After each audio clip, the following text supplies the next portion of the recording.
and welcome to another video. So today's plan with me is actually going to be a little different for a number of reasons.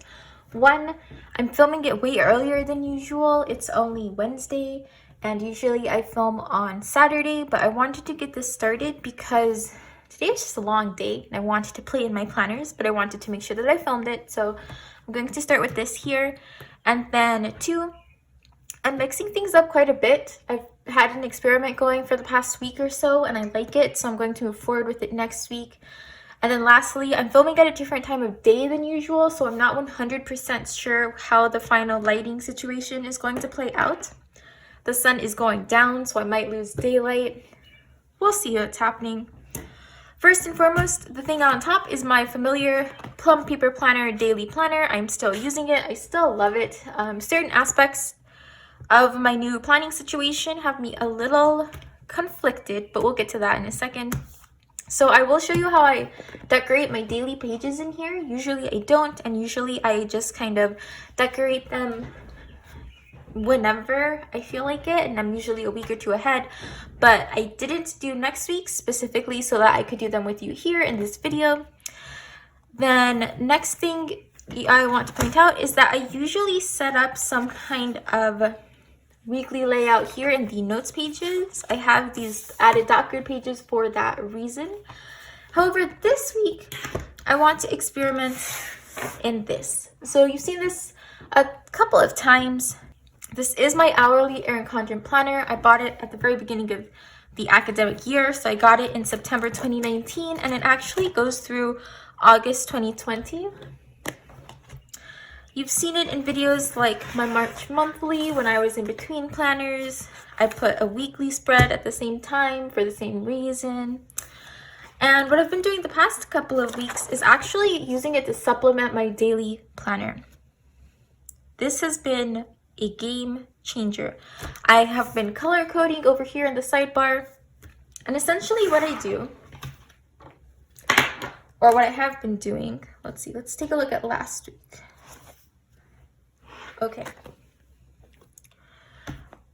Something that I have been doing is I take what's in my daily planner and usually I'll start brain dumping what I think I might want to do the next day, sometime mid the day before, the evening of the day before. I'll brain dump everything I think I might want to do here. But what was causing me trouble is that it holds everything I needed to, but it doesn't have any order. So what I started to do last week, starting last Wednesday, was then go into my hourly and actually map out how is all the stuff that's in my daily planner actually going to get done. Where are the meetings? What are the blocks of time in between meetings where I have time to do one of my to-dos? What's that to-do going to be? That kind of thing. That has made me do a couple of things. One, it means that my to-do lists are far more reasonable. If I can't find the time for it in here, that means that I've already set myself up to fail, because I've already said that I'm going to do too many things and it's impossible for me to get this whole list done. So I need to start cutting some things out, moving things around before I get to the day and I'm like rushing and pushing myself to do a to-do list that is impossible from the get-go. So that's one thing I like. The other thing I like is that it really pushes me to maximize my time. What I have been finding, and it's kind of late now because this is the last week of class, but what I have found during this distance learning situation is that I often have chunks of time in between classes where I don't know what to do. I could start some grading, I could do some homework, I could do, and not homework, but like work at home, laundry, chores. I could do something else. I could do something for my YouTube channel. I could do something that I want to do. I could read. I could play Animal Crossing. There's so many random things I could do because home and work are not completely separate. I used to sit at my desk, and when I sat at my desk at work, that was 100% work tasks. And now I'm here and I'm at my desk at home. And in some ways, I can be a little more efficient because if I don't have work tasks that are urgent, I can do other things. Like I've been keeping up with my YouTube channel more often. And that means that I can fit in editing and subtitling and things like that I couldn't do before. But on the other hand, it just makes it hard to choose what to do and decide what needs to get done in a given time. And so I really like laying it out here in hours where I just know this task is going to take me about an hour. I'll do it in this hour. This task is going to take me about half an hour. I'll do it here. And that's not 100%. Some things take me way less time, some things take me more time, and things move around. But having something to do and an order for which to do my tasks makes it much easier to actually do them. It is so much easier for me to do a task I don't like when I know I've scheduled it to be done at this time. So I know, for example, here, 1 o'clock, I plan to plan the physics week 7. That's because at first I wasn't really sure what I wanted to do with physics in the last week of classes. And I was putting this off and putting it off, but I needed to do this so that I could get everything up in time for my students. So I just did it at 1 o'clock because I had planned to do it at 1 o'clock, and it was like an appointment. And personally, I'm really good at meeting appointments, and I'm really good at meeting deadlines. And so using my hourly planner as a place to outline the things that I needed to do and put in my own appointments, like appointments with myself, even this waking up at 7 a.m. to shower, change, and then plan, read, or play Animal Crossing before work. I have been waking up earlier, easier, and more consistently this past week than I have just the whole year that I've been trying to wake up earlier, because it's in my planner like an appointment. Like I have to wake up at 7 because at 7:30 I have to be showered and changed so that I can read and play Animal Crossing. And like those things aren't important. They're not like must-dos, no one's checking me. It's not going to affect my work performance or anything like that, but it's in my planner like an appointment, and so I'm ready for it. And that also means that by the time it is time for me to go into work at 8 or 9, depending on the day, I've already been up an hour, I've been showered, I've been changed, I have been waking up my brain by doing something. And so it's been so much easier to start the day with this system this past week, and I really, really want to keep using it moving forward. I don't know how long it will be. This is the kind of thing that I feel like is most useful to me during something like distance learning, during something like the summer when I won't have as many appointments, but my days can very easily be incredibly unstructured, and it's really hard for me to maintain any kind of schedule. And I usually start waking up later and later, and I don't like that. So this is going to be really helpful for me, especially in the summer, even when I don't have appointments. That means that I don't know how long I'm going to use this, which is a reason why I liked that I was able to incorporate it into a planner that I've been using on and off for various things throughout the year. And if I like it, let's say I take this all the way through August. What do I do then, right? August isn't a typical start month for a planner. I have a few different options for that, but what I know I'm going to do already is if I like this system and I manage to keep it going through August, I'm just going to go back to the front. I have so many weeks here I didn't use because I wasn't consistently using this planner. I'll just redate it. I'm not going to buy a new planner until I've used this consistently, like until the end of 2020 will I decide to use a new planner. And by then, I might find that this is really only good during this distance learning time, or during a time when I don't have as many things where other people are telling me where to be and when to be, like when I'm working full-time. But for now, it's working, and I really want to show you how I want to plan in this next week. So as I said, I have really only set up through Thursday because this is Wednesday, so I'm here, and I only fill this out the day before. So I put in appointments and things early, and I'm going to do that now, but the to-dos don't get picked in there and ordered out until the day before, because that's when I have brainstormed in my daily planner what's going to happen today, and then here I know where to put things. And sometimes it's a collection of tasks that are each going to take like 5 or 10 minutes, right? And then I don't put every single thing in there. Like at 3 o'clock tomorrow, I put little tasks wrap up because I know that there are a handful of things in my daily planner that are small and aren't going to take me enough time for me to actually map it out here. And that's when I'm going to do them. All the little things that have to be done. Or over here, money moving times 3, I had to pay 3 bills.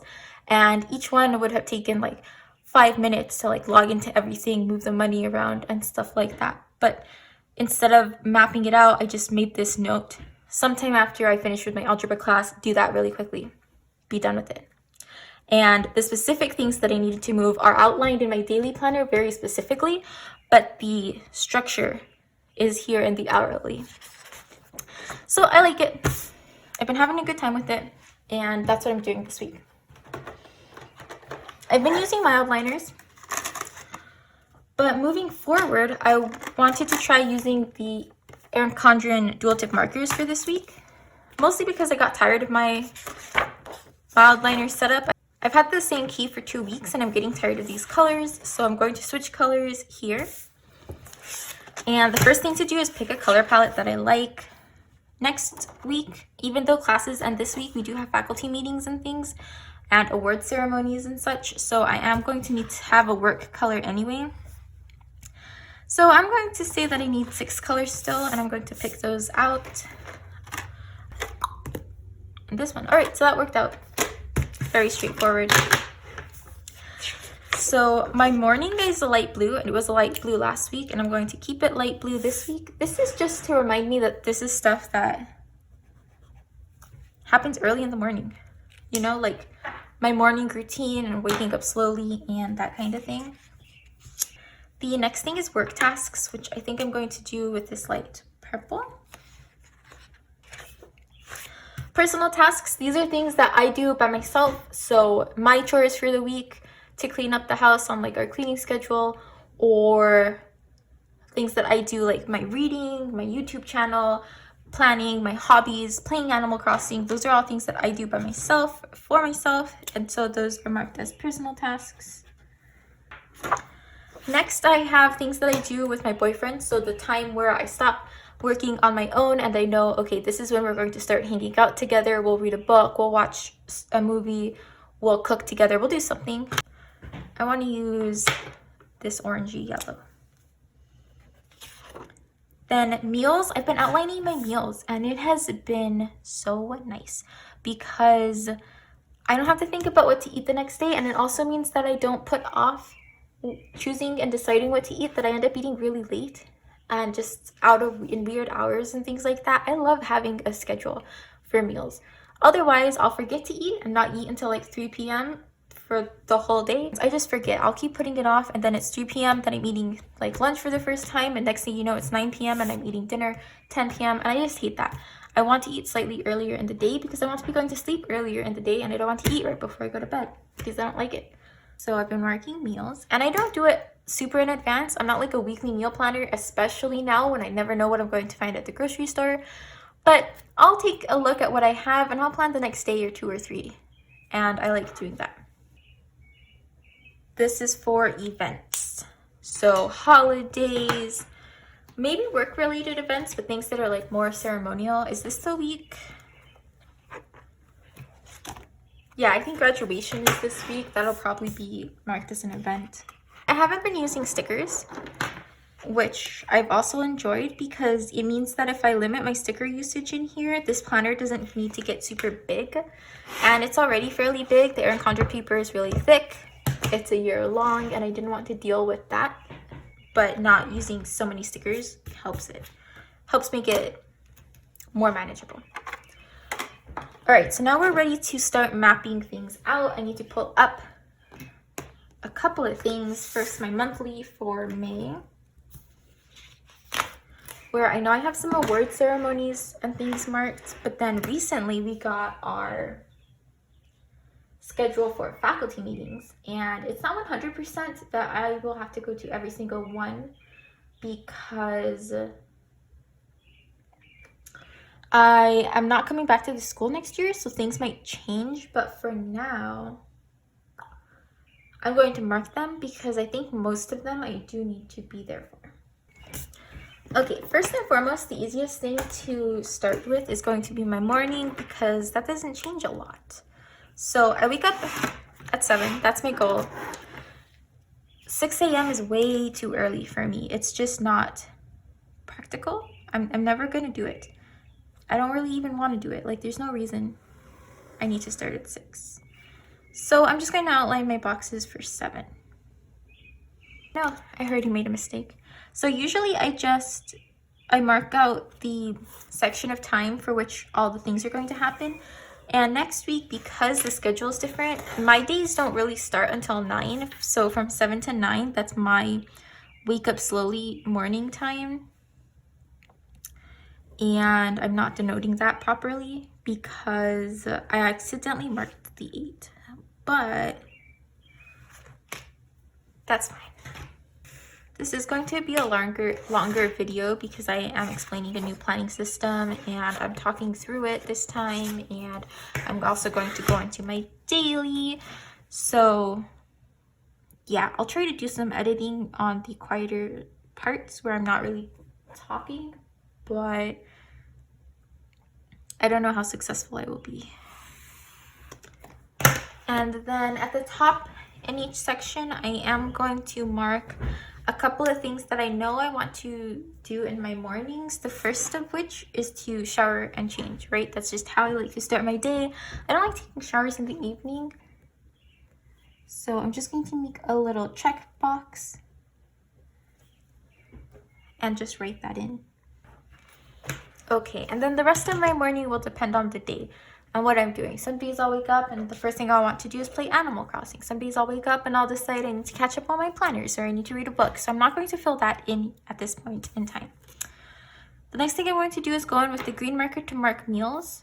And I like to eat lunch at noon and I like to eat dinner around 5, but that varies. It's like, it really is a window for all of this. It's like noon to 2 that I eat lunch, and then 5 to 7.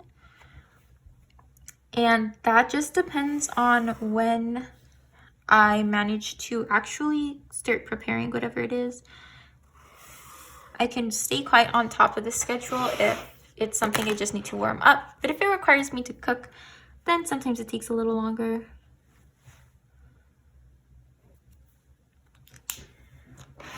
And at this point, there's not really anything to fill out for that because it's so early.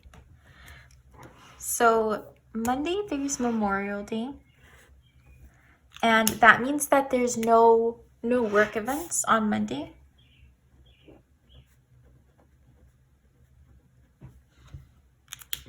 Next week is faculty meeting stuff, but we don't do anything on Monday because of the holiday.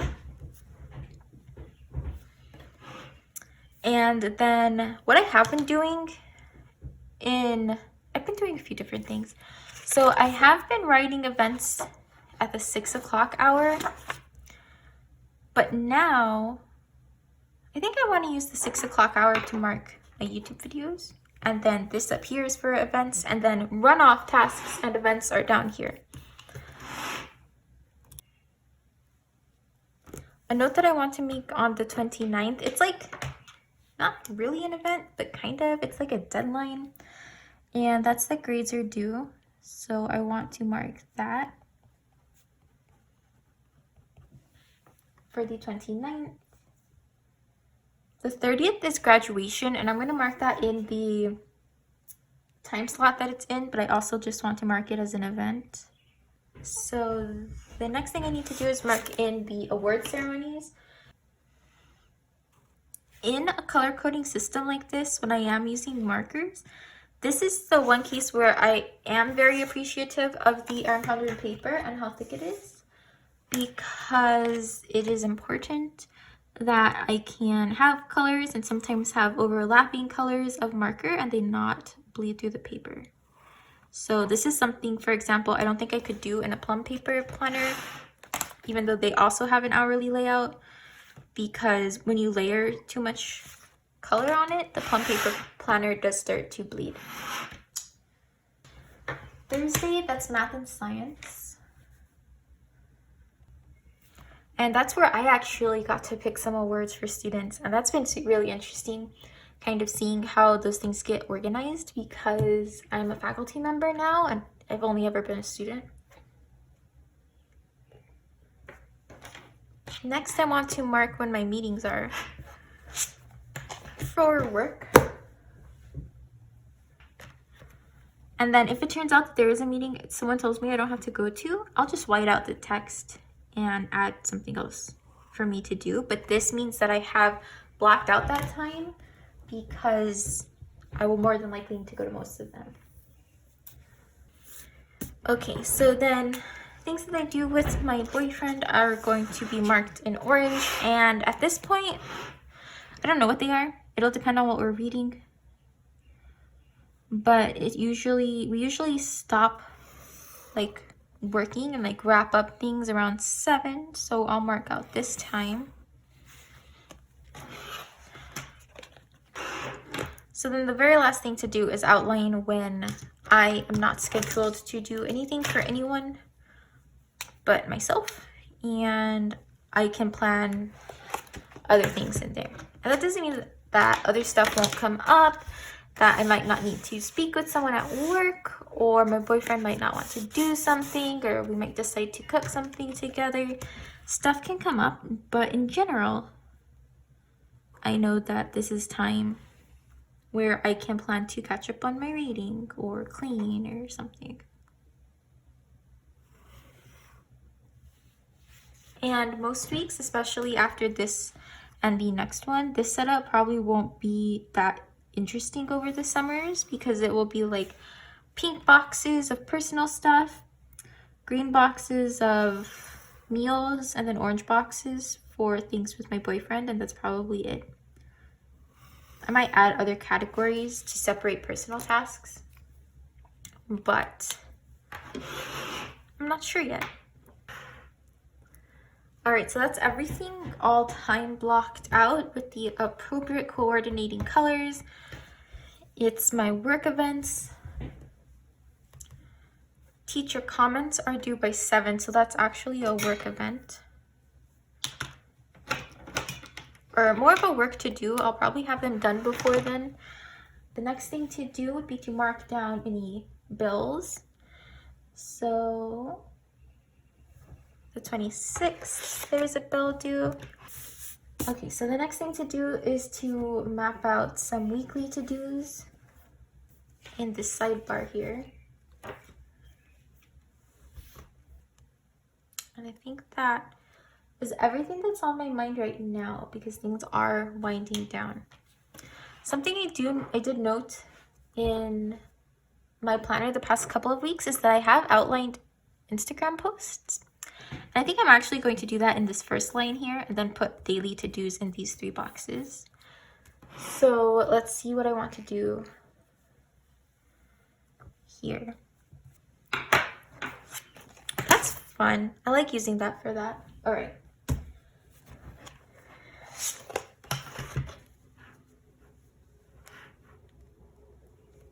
Okay, so I think that is everything for this portion of this video at this time. So next I'm going to take us into my daily planner and set up some daily spreads. So this week I used the Bookish sticker book from the Happy Planner, but I won't show you all the days because I have some student information on some of the pages from like meetings and like names and stuff. So I won't put that down. But I do typically pick a Happy Planner book to work out of, just because they have a lot of large decorative stickers. And I don't really have to concern myself with whether a box of some kind fits. But the true test is picking a book. I think I might do Brights. I might do All in a Season. This is the sum total of my Happy Planner book collection. I'm gonna start with Brights. Move on from there.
so that's all for this video. Thank you so much for watching. Please let me know what you think down in the comments, and I hope to see you next time. Bye!